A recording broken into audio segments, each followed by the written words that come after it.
So, I want us to continue our series about loving your neighbor and how we can learn to love one another. And last week I began my message by talking about how easy it is to have division, to have conflict. And the reason for that is because we're not robots, right? We each have our own desires. We each have our own ability to make choices. And so when those choices conflict with one another, that causes division. It causes our arguments and disagreements. And in fact, if we think that we are special or in a bad way because we have disagreements, we're not. Because if you read the book of Acts, you find that the earliest Christians also had division as well. We read of a story in Acts 15 of Paul and Barnabas getting into it over a guy named John Mark. They were about to go on a journey. They were going to revisit some of the congregations that they had established. And Barnabas wanted to take John Mark. And Paul was upset with that idea, did not agree with that, because John Mark had deserted them at some point in the past, earlier. So Paul disagreed strongly since John Mark had deserted them in Pamphylia and had not continued with them in their work. So Luke tells us that they disagreed so much that they actually split and went their own separate ways. Barnabas took John Mark this way, and Paul took Silas and went that way. They actually split. So, is this the first church split in the Bible? Could be. But that's what happens when you have differing opinions, right? And there's also the idea, in the same chapter, of the biggest controversy in the early church was about what we should do with non-Jewish people. All of the church at the beginning was Jewish, and so they didn't know what to do with all of us non-Jewish people, right? So some of the people said, unless you are circumcised according to the custom of Moses, you can't be saved. And what they meant by that was, unless you convert to Judaism, you cannot be saved. Unless you become Jewish, you're not part of us, is what they were getting at. And people like Paul and lots of others disagreed with that. And so they had a conflict. What do? Do we make them convert, or do we leave them alone? And they can just be Christians as Gentiles.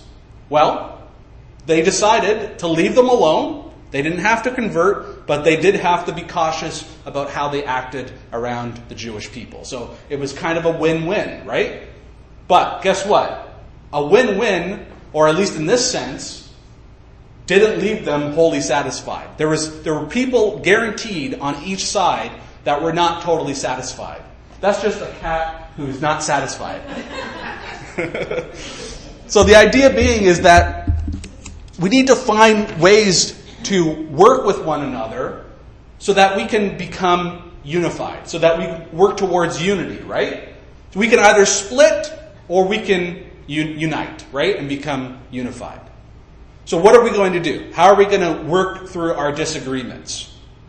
Splitting is the easier of the two, right? It is much easier to say, forget about this person, forget about them, I'm out of here, right?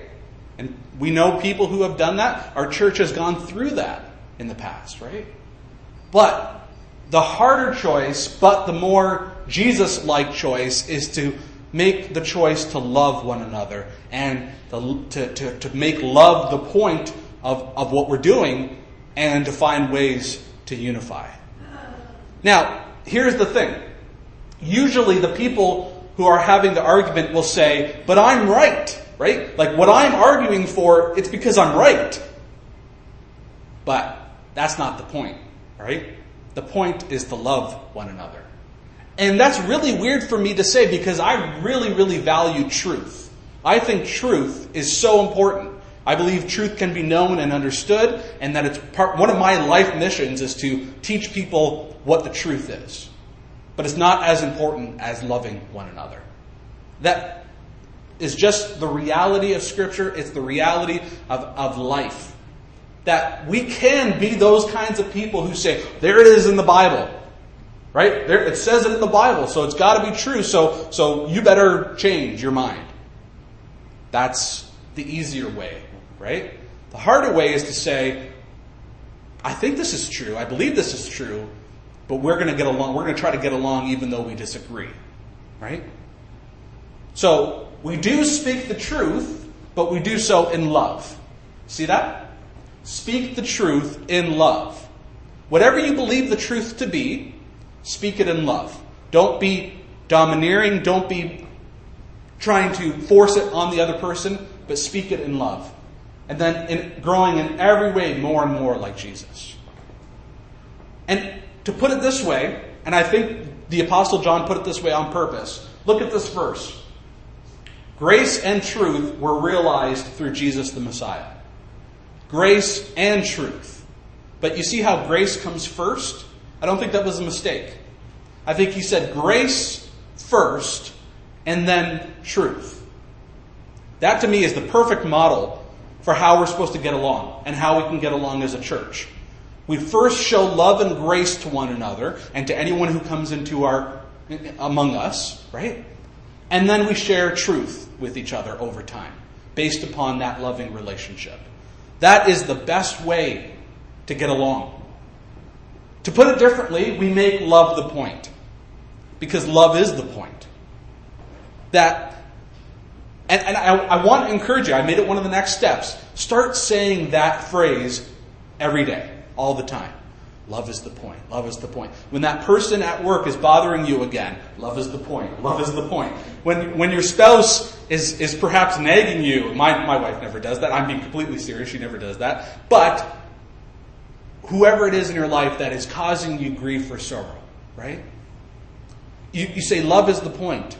And you remember that even though we have a conflict, even though we have something to work on, to resolve, love is the point, and I'm going to choose to love this person, right? That's what we can do. And in fact, Jesus says, your love for one another will prove to the world that you are my disciples. You know what that means? It means that having perfect theology doesn't prove that you're one of Jesus' disciples. It helps. Having a wonderful, amazing church with all the latest technology and all the latest designs or whatever is good, but it doesn't prove to the world that you're one of Jesus' disciples. What does? What is the point? Love. Yeah, love is the point, right? If you remember anything after today's sermon, it's love is the point, right? That is the point of my sermon today. So let all that you do be done in love. And that's your memory verse for today. Very easy to remember. Let all that you do be done in love, because love is the point, right?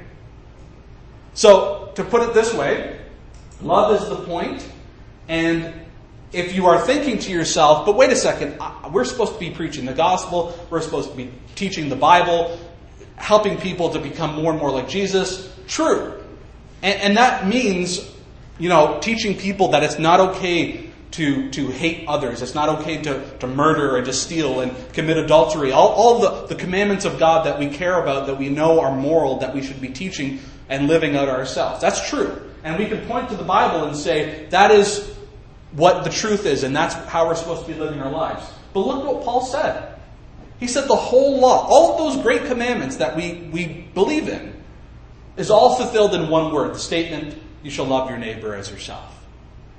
What that means is, if you are focusing on loving your neighbor, if you make love the point, you're going to want to try to keep all of those commandments, and you're going to be empowered to keep those other commandments. You're not going to want to hate your brother and insult them and hurt them and defraud people or whatever it might be, right? Because love is the point. I like simple stuff. Who likes simple things? If Jerry was here, he'd put his hand up, right? Because he loves simple things. Have you ever heard of this phrase? KISS? Have you ever heard of that? What does it mean? Have you ever heard of that? Keep it simple, stupid. That's kind of harsh though, right? So I remember, I don't know if you were there, Sarah, but Dr. Joe Martin, changed the word from stupid to saints. There you go. So this is what I say to you. Keep it simple, saints. Why? Because we can so easily get focused on the things that are not important and miss the fact that love is the point. Love is the point, and we're going to keep it simple by just repeating that and living that out. Paul said, owe nothing to anyone except to love one another. That seems simple, right? Don't worry about what you have to do for others. Just love one another, right? And I want you to know this, and this is so important, that over and over again, Paul and the other apostles, they say to love each other with a genuine affection, take delight in honoring each other. If you fail at whatever it is you're supposed to be doing in life, let's put it into the context here at church. If I come up here, if we play these instruments and hit as many wrong notes as I did today, right? That was my first time ever playing the bass on a Sunday morning. And I hit plenty of wrong notes. I failed when I did that, right? But if I love one another, if I love all of you and we get along, does that really matter? Right? Paul's like, yeah, a little bit. You know what I'm saying, though? Like, I could come up here, I could completely fail, but you wouldn't get rid of me.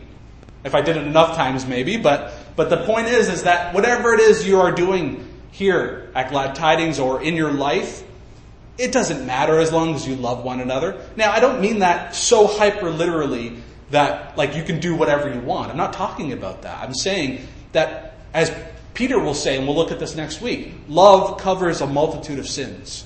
Meaning, love, if you are acting towards one another with love, your mistakes, yeah, they matter, but they can easily be forgiven and moved on from, right? So, Paul said, above all, clothe yourselves with love, which binds us all together in perfect harmony. So wonderful that over and over again we find these different ways of the apostles saying that we're supposed to love one another and treat each other well. But there's one apostle who I believe emphasized love for one another more than any of the others, and that is the Apostle John. The Apostle John was one of the original 12 disciples. He and his brother James, they were called the sons of Zebedee. Their father was Zebedee, and he was actually called in the book of John the disciple that Jesus especially loved. Apparently, John was Jesus' favorite. Something like that, right? And the Apostle John is the one that wrote the Gospel of John. He wrote the book of Revelation. And also, he wrote the letters 1st, 2nd, and 3rd John. Those were letters that he wrote to fellow believers. And John is the only apostle who got to live out his whole life and live to old age. All the other apostles were martyred, were killed. And John, they tried to kill John, but he survived. And he got to live out the rest of his life. And he lived at the end of his life in the city of Ephesus. But he said, and he recorded in 1 John chapter 3, that this is God's commandment, that we do two things. That we believe in the name of his Son, Jesus the Messiah, and that we love one another just as Jesus commanded us. So there it is in a nutshell. Or to put it like I was saying earlier, to believe in Jesus is to love one another. And that's how we know we are God's children, if we love one another. If we believe in Jesus, not just by saying it, but by doing it towards one another, by loving one another in that way. So yes, we declare that we believe in a coming kingdom, that Jesus is the king of that kingdom. I'm not saying at all that we stop talking about the gospel and we stop talking about truth. I'm just saying we have to do it in such a way where we are loving one another, and that's how we can prove that we are Jesus' disciples. But as I said, the Apostle John got to live out his whole life, and he was very, very old. He was probably about 90-something years old or 100 years old, something like that. And he was living in the city of Ephesus among the believers there. And this is just a scene from the book, the movie called Apocalypse with Richard Harris. It's one of my favorite biblical movies. And there they are. At the end of his life, they would often come to him. He couldn't move. He could hardly speak. But when he could speak, according to tradition, this is what he would say. He would say, "Little children, love one another." So he could hardly speak, the Apostle John, at this point in his life. But he got enough energy each day to say, "Little children, love one another." But eventually, the people said, "Teacher, why do you always say this? Like, we got it. How about you tell us something else? You know, you're one of the apostles. You knew Jesus. We want to know what else you can share with us." He said, "The reason why I say this is because it was Jesus' commandment. And if it alone is done, it is enough." You see that? John was saying, love is the point. Right? He's saying, that was Jesus' commandment to us. That we love one another. And if we do that, that's enough. And again, it doesn't mean we forget all the different moral things that we're supposed to be doing. It means that it all starts with loving one another. And if we do that, then that will be enough. That will then filter through the rest of our lives. You got to start there. And in a sense, that would be enough, right? Such a wonderful message. That's what the Apostle John left for us. That we are to love one another. And if we focus on that, if that's our focus, we're doing well. So I encourage you, as we're going to close our service soon, this is the practical side of things. What do we do in our lives when we have conflict with one another? We make love the point. Might not be the point at the moment, but we can make it the point, right? I just want to share this scripture from 1 Corinthians 13. Paul said, "If I could speak all the languages of earth and of angels, but didn't love others, I would only be a noisy gong or a clanging cymbal. If I had the gift of prophecy, and if I understood all of God's secret plans, and possessed all knowledge, and if I had such faith that I could move mountains, but if I didn't love others, I would be nothing. If I gave everything I have to the poor, and even sacrificed my body, I could boast about it, but if I didn't love others, I would have gained nothing." You basically fill in the blank, right? Whatever, even if it's a great Christian thing that you've done, you went out and you did this amazing thing in the name of Jesus, out in the community or here at the church, but if you didn't love one another, didn't love others, that's fine, that's good that you did that thing, but what really counts and matters is loving your fellow man, right? Loving each other. That's what's important. So how do we do that? Practically speaking, how do we do that? How do we make love the point? Well, I just want to give you two examples, but I want you to know that this is a principle you can apply to any relationship, any conflict that you have. And it's not earth-shattering. It's not new. You'll probably say, "Oh, I've heard you say that before." Well, it's because it works, and it's because of how you can make love the point this way. So here's an actual dispute between Sarah and me at home. I eat meat and Sarah does not. And Sarah does not like the smell of meat either, especially as it's cooking, right? But Sarah, who spent a year in Korea, she loves kimchi. Anybody know what kimchi is? Yeah. So it's, what is it again? It's like sauerkraut with hot peppers. Yeah, sauerkraut with hot peppers. But guess what? It stinks. It smells bad. Sarah knows, but apparently tastes good. It does. Right? Okay. All right, well, here we go. Here's she doesn't like the smell of meat cooking in the house, and I don't like the smell of kimchi at all. So what do? Well, we came up with a solution. A win-win solution, right? There, you've heard that from me before. But here's the whole thing.